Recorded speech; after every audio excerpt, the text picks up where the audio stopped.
అందరికీ నమస్కారం. పర్యావరణ పరిరక్షణ మన అందరి బాధ్యత.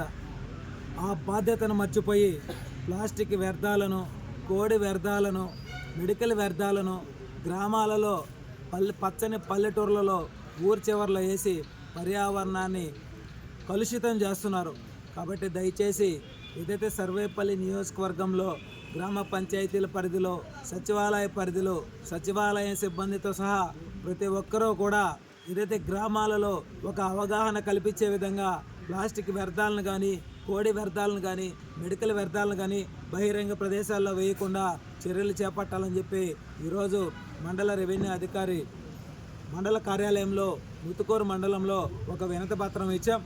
ఇదే విధంగా ప్రతి ఒక్క సచివాలయ సిబ్బంది కూడా మీ సచివాలయ పరిధిలో ప్రతి ఒక్కరికి ప్రజలకి అవగాహన కల్పించాలి.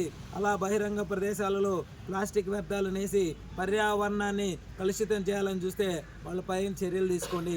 గత ప్రభుత్వం చేతగాని ప్రభుత్వం, కానీ కూటమి ప్రభుత్వం పర్యావరణాన్ని కాపాడుకోవాలా, ప్రజలను కాపాడుకోవాలా, మన వనరులను కాపాడుకోవాలా.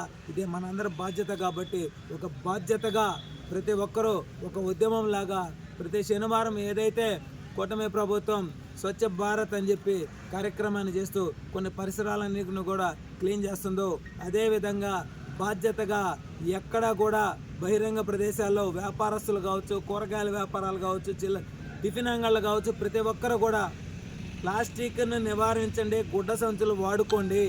దానివల్ల రాబోయే రోజుల్లో మన బిడ్డలు బాగుంటారు, ఆరోగ్యంగా ఉంటారు. ఈరోజు మనం చూస్తే ఎక్కడ చూసినా సరే అంటు వ్యాధులతో అల్లాడిపోయేటువంటి పరిస్థితి, క్యాన్సర్ లాంటి వ్యాధులతో అల్లాడిపోయేటువంటి పరిస్థితి. వీటన్నిటికీ కారణం పర్యావరణం సర్వనాశనం అయిపోతుంది. దానిని కాపాడుకోవాలా, నీళ్లను కాపాడుకోవాలి. ఈరోజు మంచి నీళ్ళు తాగాలంటే కొనుక్కొని తాగాల్సినటువంటి పరిస్థితి.